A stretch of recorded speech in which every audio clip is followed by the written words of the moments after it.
ये जो first part है हमारा लैक माइंडसेट रिलेटेड, इसको हमने काफी डिटेल में डिस्कस कर लिया है। इसकी जरूरत भी थी ताकि आपकी जो बेस है वो स्ट्रांग हो। आपको पता हो कि आपने जो चीज विजुअलाइज करनी है, सबसे पहले आप उस चीज को लेकर क्लियर हो। आप अपने लैक माइंडसेट या अपने नेगेटिव लूप्स या जो आपकी अनकॉन्शियस जो भी थॉट्स हैं, हैबिट्स हैं, जो भी पैटर्न्स हैं, उनकी वजह से आप फंसे ना रहें। अब मैं एंड पर ये डिस्कस करना चाह रहा हूँ कि ये जो हमारा लैक माइंडसेट होता है, ये जो अबंडेंस के बारे में हम सोच नहीं रहे होते कि मैं भी चेंज हो सकता हूँ, या जो हम एक अपने कंफर्ट जोन में होते हैं, वो कंफर्ट जोन चाहे हमने खुद बनाए हुए हैं या कोई इस तरह का इशू हमारे साथ पेश आया है कि हम अब उसमें से निकल नहीं पा रहे, हम उस लूप में फंसे हुए हैं, वो एक विशियस साइकिल है।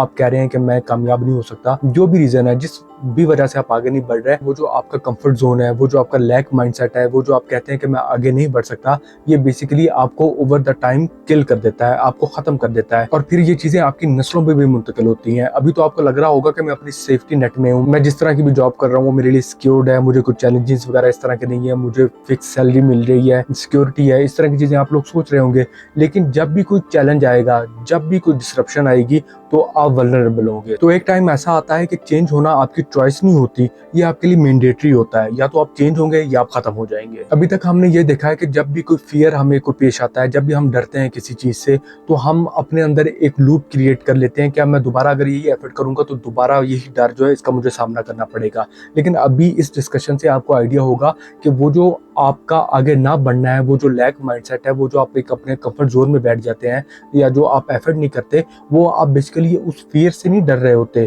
कि आप उसको दोबारा फेस करेंगे तो दोबारा आपको मुश्किल सामना करना पड़ेंगी। आप उस फियर को अवॉइड नहीं कर रहे, बल्कि आप अपनी जिंदगी को खत्म कर रहे हैं और आप अपनी आने वाली नस्लों को तबाह कर रहे हैं, आप अपनी सोसाइटी को खराब कर रहे हैं, आप अपने मुल्क को पीछे लेके जा रहे हैं। अभी तक आपको ये बात तो 100% क्लियर होगी कि हमारे जो माइंड की प्रायोरिटी है वो फियर को डिटेक्ट करना है, हमें फियर से बचाना है। कोई भी खतरा है जो कि हमारे सर्वाइवल रिलेटेड है या कोई भी ऐसी चीज है, वो उसको इंटरप्रेट ही ऐसे करता है कि हम समझते हैं कि हमारे सर्वाइवल के लिए खतरा है, तो हम उसको अवॉइड करते हैं। डिफरेंट स्टडीज हमें बताती हैं कि हमारा जो माइंड है वो बेसिकली प्राइम्ड होता है किसी भी फियर को रिकॉग्नाइज करने में। अब आप खुद देखें, अगर आप ट्रैवल कर रहे हैं, आप किसी जगह से गुजर रहे हैं, तो कुछ लोग अगर खड़े हुए हैं तो उनके जो स्पेसिफिक जो जेस्चर्स होते हैं या इवन जो उनके फेसेस होते हैं, जो उनके चेहरे भी होते हैं, वो भी आपको बता देते हैं कि यहाँ पे कुछ ना कुछ हुआ है। अब चाहे वो स्ट्रेट खड़े हुए हैं, वो कुछ नहीं कर रहे हैं, वो आपको कुछ नहीं बता रहे हैं, लेकिन फिर भी जो उनके एक्सप्रेशंस होते हैं, जो उनके फेसेस होते हैं, वो आपको आइडिया दे देते हैं। तो ये जो हमारा ब्रेन है, ये जो फियरफुल जो भी फेसेस होते हैं या जो भी फियरफुल जो एक्सप्रेशंस होते हैं, फियर रिलेटेड जो भी चीजें होती हैं, इनको बहुत फास्ट प्रोसेस करता है। असल में फियर को रिकॉग्नाइज करना और प्रोसेस करना ये हमारे सर्वाइवल के लिए भी जरूरी है। हमने जो जंगलों और गारों में जिंदगी गुजारी है, तो कदम कदम पर हमारी मौत थी। अगर हमने सर्वाइव करना है तो बेसिकली हमें फियर को डिटेक्ट करना है, उसको जल्दी प्रोसेस करना है। हमारे ब्रेन का एक पार्ट अमिगडाला होता है, वो इस फियर प्रोसेसिंग में एक सेंट्रल रोल प्ले करता है। तो ये स्टडीज हमें बताती हैं कि ये जो अमिगडाला होता है, ये बेसिकली चाहे अभी हमने कॉन्शियसली किसी थ्रेट को परसीव नहीं भी किया, ये फिर भी एक्टिवेट हो जाता है।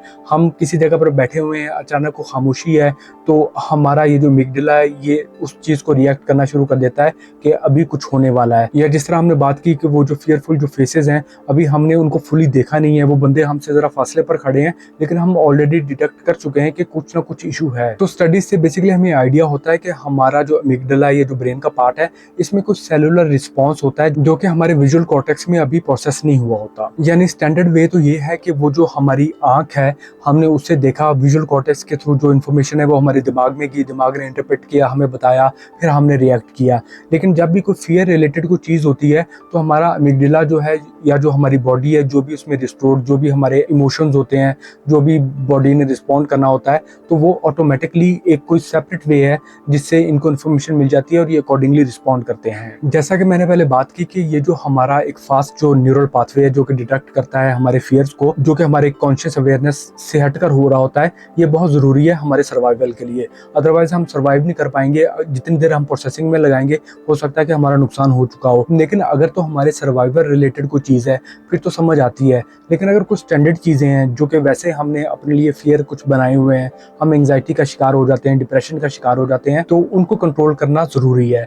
हमें कंप्लीट पिक्चर को देखना चाहिए। हमने अपने माइंड को ट्रेन करना है कि ठीक है, जो इशू वगैरह तुम फेस कर रहे हो, कोई नई हैबिट हमने बनानी है, कोई न्यूरल पाथवेज हमने चेंज करने हैं, कोई नई चीज सीखनी है, कहीं पर हम नाकाम हो गए हैं, कोई कॉन्फिडेंस हमें नहीं है, या कोई ऐसी चीज है जहाँ पे हम पहली दफा जा रहे हैं, या इस तरह की कोई भी चीज है, हम कोई रिस्क वगैरह ले रहे हैं, तो अब ये वो चीज़ें हैं जो कि हमारे सर्वाइवल के लिए कोई ख़तरा नहीं है, तो हम इन चीज़ों को प्रोसेस कर सकते हैं। तो बेसिकली हमने अपने माइंड को डिफरेंट प्रैक्टिसेस के ज़रिए, मेडिटेशन के ज़रिए, माइंडफुलनेस के ज़रिए, ऑटो सजेशन के ज़रिए, या ये जो लॉ ऑफ अट्रैक्शन में डिफरेंट आपको स्टेप्स बताए जा रहे हैं, इसके ज़रिए से आपने अपने माइंड को बताना है कि किस तरह तुमने ये लैक जो हमारा माइंडसेट है, ये जो हमारी एक स्केर्सिटी, फियर रिलेटेड जो थॉट्स हैं, इनको ख़त्म करना है और अबंडेंस की तरफ जाना है। अब कुछ एग्जांपल्स के जरिए मैं आपके साथ डिस्कस करता हूँ कि किस तरह आपका फियर को अवॉइड करना, या आपका लाइक माइंडसेट होना, आपका एफर्ट्स ना करना, या आपका अपने कंफर्ट जोन में रहना, वो आपको एक ऑटो पायलट पर ले जाता है, जिसमें आपको ये भी नहीं पता चलता है कि अब आपकी ज़िंदगी में क्या हो रहा है, और आहिस्ता आहिस्ता आप एक्सटिंक्शन की तरफ, खात्मे की तरफ, अपनी आने वाली नस्लों की बर्बादी की तरफ जा रहे होते हैं। तो बेसिकली ज़िंदगी में फियर्स का होना, चैलेंजेस का होना, या उन फियर्स को, चैलेंजेस को इस तरह से इंटरप्रेट करना कि आपका एक ग्रोथ माइंडसेट हो, आप आगे बढ़े, उन चीज़ों से सीखें,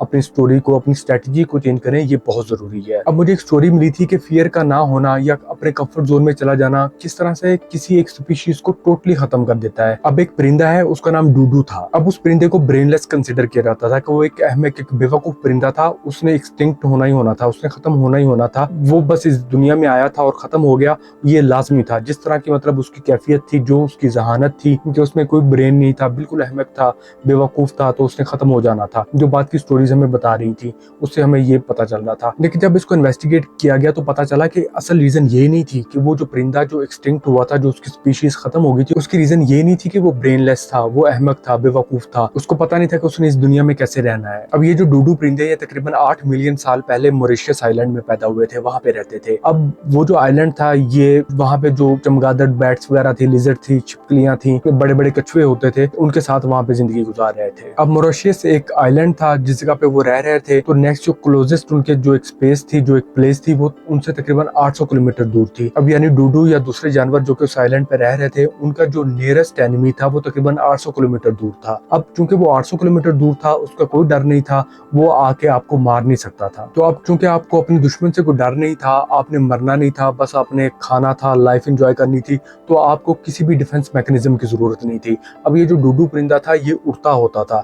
अब चूंकि इसको कोई खतरा नहीं था, तो with the passage of time जो इसकी फ्लाइट की एबिलिटीज थी, जो उड़ने की इसकी सलाहियतें थी, वो खत्म हो गई। क्योंकि जो फ्लाइट होती है, जो एक परिंदे का उड़ना होता है, उसके लिए उसको बहुत सी एनर्जी की जरूरत होती है। तो जब उसकी फ्लाइट की एबिलिटीज खत्म हो जाती हैं, तो उसके जो फ्लाइट मसल्स होते हैं वो श्रैंक हो जाते हैं, वो कम हो जाते हैं। तो अब जो डूडूज हैं, उन्होंने उड़ना तो था नहीं, तो अब वो क्या कर रहे थे, वो जो आइलैंड का जो फ्लोर था, जो जमीन थी, उसी पे उन्होंने अपने घोंसले वगैरह बना लिए थे, और उस पर उन्हें जो मुख्तलिफ फल और बीज वगैरह मिलते थे, वो उनकी खुराक थी, वो खाते थे। अब जो डूडूज के बारे में कंसीडर किया जाता था कि वो ब्रेनलेस थे, अहमक थे, बेवकूफ थे, ऐसा कुछ भी नहीं था। तकरीबन 3.2 फुट वो लंबे थे। इसके अलावा वो काफी मस्कुलर थे, काफी हैवी थे। डूडूज ने अपनी लाइफ में extreme dry and wet conditions देखी हैं, और उन्होंने उसको सर्वाइव किया है। 4300 साल पहले उस मॉरिशस आइलैंड पर सीवियर ड्रॉट्स आए थे। उसका नतीजा ये हुआ था कि उसका जो पानी था वो खारा हो गया था। अब ये जो ड्रॉट्स है, ये जो पानी की कमी थी, या पानी जो खारा हुआ था, ये तकरीबन 150 साल तक रहा था। लेकिन डूडूज ने इस चीज को भी सर्वाइव किया। अब जिस तरह की भी कंडीशंस थी, चाहे वो ड्राई थी, चाहे वेट थी, चाहे कोई ड्रॉट्स आए हुए थे, या जिस तरह भी था, वो सर्वाइव कर रहे थे।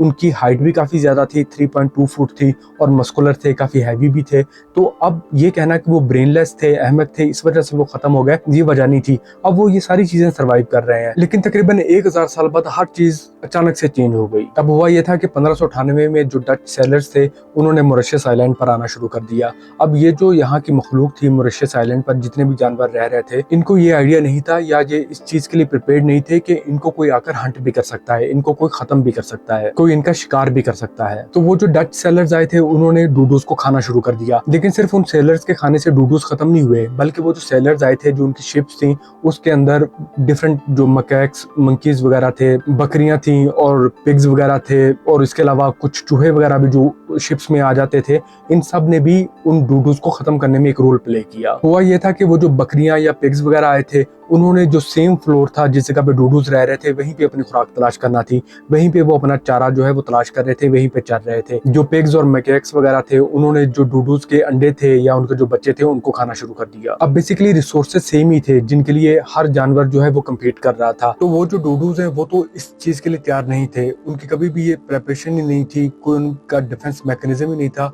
कि जब भी उनको इस तरह का कोई इशू फेस करना पड़ता है तो वो उसको कंटेस्ट कर लेंगे, वो उसके खिलाफ लड़ लेंगे। वो कभी इस चीज के लिए प्रिपेयर्ड ही नहीं थे कि उनका शिकार भी किया जा सकता है। तो इसका नतीजा ये हुआ कि उन डच सेलर्स के आने के तकरीबन 100 साल के बाद वो डूडूस खत्म हो गए। अब वो जो डूडूस हैं वो ब्रेनलेस नहीं थे, उनकी हाइट भी अच्छी खासी थी, वो 3.28 फीट टॉल थे, वो मस्कुलर भी थे, और जितने भी बड़े बड़े ड्रॉट्स, कोई भी फेमिन्स वगैरह आए थे, पानी खारा रहा कोई 150 साल तक, हर चीज को उन्होंने फेस किया और वो जिंदा रहे।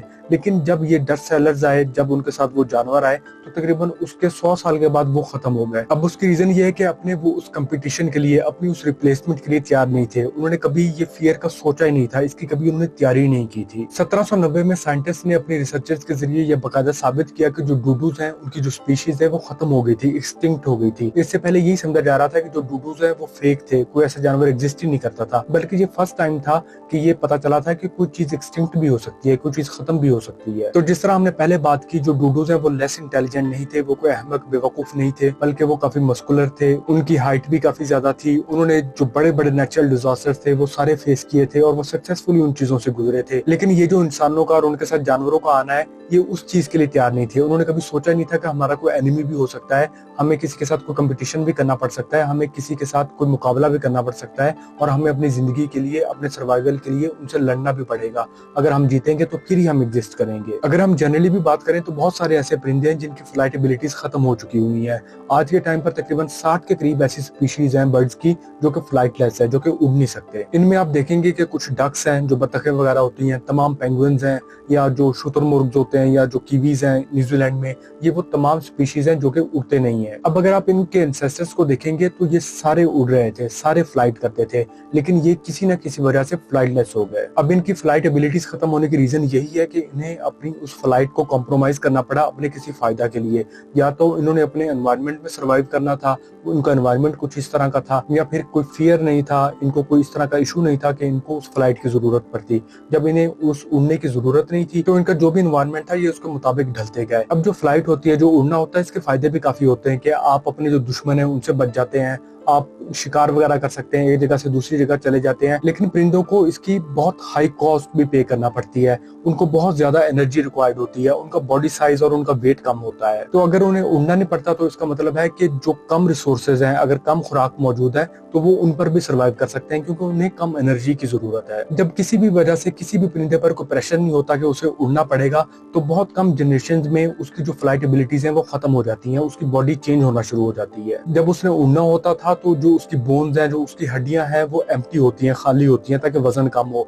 लेकिन जब उसने उड़ना नहीं होता तो वही हड्डियां डेंस हो जाती हैं, और उनके जो फेदर्स हैं, जो पर होते हैं, वो फ्लफी हो जाते हैं या बिल्कुल खत्म हो जाते हैं। अब अगर आप उड़ने वाले परिंदों को देखेंगे, कौवा वगैरह देखेंगे, तो उनके जो पर हैं वो सख्त होते हैं, फ्लफी नहीं होते। तो अपने एनवायरनमेंट को रिस्पॉन्ड करते हुए या कोई डर ना होने की वजह से ये परिंदे फ्लाइटलेस हो जाते हैं। फिर एक टाइम आता है कि इंसान उस एनवायरनमेंट में आते हैं, वो अपने साथ जानवर, कुत्ते, बिल्लियां, चूहे वगैरह इस तरह की चीजें लेकर आते हैं। फिर ये सब सेम रिसोर्सेज के लिए फाइट करते हैं, और जो फ्लाइटलेस परिंदे होते हैं उड़ नहीं सकते, और उन्हें काफी टाइम हो गया है कि अब उनका एनवायरनमेंट ऐसा है कि वो किसी थ्रेट को रिस्पॉन्ड भी नहीं कर सकते। तो उसका रीजन ये होता है कि वो एक्सटिंक्ट हो जाते हैं, वो खत्म हो जाते हैं। आज के टाइम पर जो फ्लाइटलेस बर्ड सर्वाइव कर रहे हैं उसकी वजह ये है कि या तो वो लाखों सालों से ऐसे ही थे, या वो टाइम के साथ साथ इवॉल्व होते रहे। जैसे जैसे इंसान इवॉल्व होते गए वो भी इवॉल्व होते गए। मिसाल के तौर पर शुतुरमुर्ग हैं, उनका साइज बहुत ज्यादा बड़ा हो गया, और उनके जो पाँव हैं, उनकी जो टांगे हैं, वो बहुत ज्यादा सख्त हो गई। वो टाइम के साथ साथ रिस्पॉन्ड करते रहे और वो आज सर्वाइव कर रहे हैं। ये तो कुछ एग्जांपल्स और एनालॉजीज थी, लेकिन ये चीजें हमें बताती हैं कि अगर हम प्रिपेयर्ड नहीं होंगे आने वाले वक्तों के लिए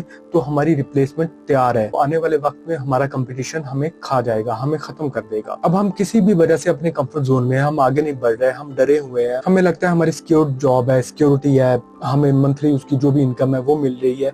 ये सारी चीजें अपनी जगह ठीक है, लेकिन हमें एफर्ट करना चाहिए। एफर्ट हमारे कंट्रोल में है, रिजल्ट हमारे कंट्रोल में नहीं है। लेकिन अगर हम एफर्ट करते रहेंगे, हम माइंडफुल होंगे, अपनी स्ट्रेटेजी चेंज करते रहेंगे, इस लैक माइंडसेट को खत्म करेंगे, तो हम कामयाब भी हो जाएंगे। अभी जो हमारा first part lack mindset related है ये खत्म हो गया है।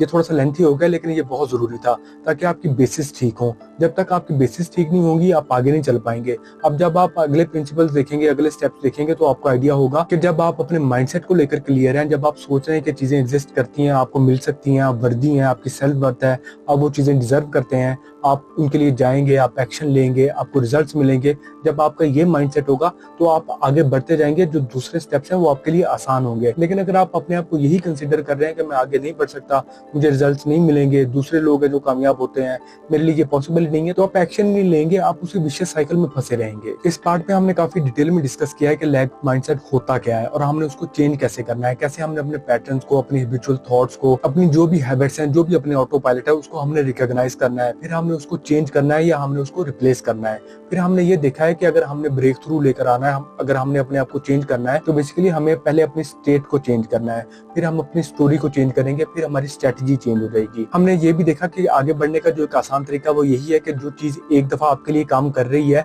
आप उसी चीज को इम्प्लीमेंट करते जाएं। फिर हमने काफी डिटेल में डिस्कस किया कि फोकस क्या होता है, कौन सी चीजें जो हमसे हमारा फोकस छीन रही हैं, हम फोकस को कैसे रिगेन कर सकते हैं, फोकस की हमें जरूरत क्यों है, फोकस के बगैर हमें कोई रिजल्ट नहीं मिलेगा। जब हमारा फोकस चेंज हो जाता है तो बेसिकली हमारी स्टेट चेंज हो जाती है, हमारी स्टोरी चेंज हो जाती है, हमारी स्ट्रेटेजी चेंज हो जाती है, हम रास्ते से भटक जाते हैं। इस दौरान में हमने ये भी डिस्कस किया था कि अगर आपने कामयाब होना है तो बेसिकली आपको सिर्फ एक यकीन की जरूरत होती है, एक सर्टेनिटी की जरूरत होती है कि मैं आगे बढ़ूंगा तो मैं कामयाब हो जाऊंगा। जब आपको ये नहीं पता होता तो उस सर्टन लेवल तक पहुंचने के लिए, उस कैफियत के लिए आप बुक्स कंसल्ट करते हैं, आप किसी कोच से हेल्प लेते हैं, आप कुछ वीडियोस देखते हैं। लेकिन अगर आप कॉन्फिडेंट होंगे, आप आगे बढ़ेंगे, एक्शन लेंगे, तो जो भी रिजल्ट्स आएंगे आप उससे सीखेंगे, आप अपनी स्ट्रेटजी चेंज करेंगे तो आप कामयाब हो जाएंगे। तो इस चीज को देखते हुए हमने कॉन्फिडेंस के बारे में भी डिस्कस किया कि कॉन्फिडेंस होता क्या है, ये आता कहाँ से है और आप कैसे अपने कॉन्फिडेंस को कल्टीवेट कर सकते हैं। फिर हमने ये भी देखा कि हम जो एक पॉजिटिव फ्यूचर को लेकर चल रहे होते हैं या लॉ ऑफ अट्रैक्शन में हम जो विजुअलाइजेशन करते हैं, कुछ मैनिफेस्ट करना चाह रहे हैं, ये विशफुल थिंकिंग नहीं होती, बल्कि हमें न्यूरोसाइंस स्टडीज बताती हैं कि जब हम फ्यूचर को लेकर पॉजिटिव होते हैं तो हम ऑप्टिमिस्ट होते हैं। ये जो हमारा पॉजिटिव आउटकम है ये हमें फोर्स करता है कुछ न कुछ एक्शंस लेने के लिए। जब हम वो एक्शंस लेते हैं तो हम अल्टीमेटली कामयाब हो जाते हैं। फिर हमने फियर के बारे में डिस्कस किया कि अगर आपकी जिंदगी में फियर नहीं है या अगर आप फियर को सही तरीके से इंटरप्रेट नहीं करते, आप अपने कंफर्ट जोन में हैं, आप उसी लैक माइंडसेट में चलते हैं, तो वो बेसिकली आपको एक्सटिंक्ट कर देता है, आपको इररिलेवेंट बना देता है, आपको खत्म कर देता है। तो इस सारी डिस्कशन के नतीजा में जब आपको एक दफा ये पता चल जाएगा कि आपका लैक माइंडसेट है, आपने उसको ओवरकम करना है, आपने उसको कैसे ओवरकम करना है, क्या ब्रेक थ्रूज हैं, किस तरह आपने हासिल करने हैं, किस तरह आपने फोकस रहना है, किस तरह आपने कॉन्फिडेंट होना है, आपका फ्यूचर के बारे में पॉजिटिवली सोचना क्यों जरूरी है, आपका फियर को अपने फेवर में यूज करना क्यों जरूरी है। जब ये चीजें आपके लिए क्लियर हो जाएंगी तो आप आगे बढ़ेंगे। जब आप आगे बढ़ेंगे तो जो नेक्स्ट स्टेप्स हैं वो आपके लिए इजी हो जाएंगे। देखिए, जब आप इस पहले स्टेप से, इस लैक माइंडसेट से ही बाहर नहीं निकल पा रहे, तो इसके बाद जो दूसरा स्टेप है कि आपकी कोई डिजायर हो या फिर आपने पेशेंट रहना है ताकि आपको आपके रिजल्ट्स मिल सके, या आपने डिफरेंट टेक्निक्स जो अपनानी है, वो पॉसिबल ही नहीं है। जब आप पहले स्टेप से आगे नहीं बढ़ पा रहे तो लॉ ऑफ अट्रैक्शन मैनिफेस्टेशन में किस तरह आपकी हेल्प करेगा।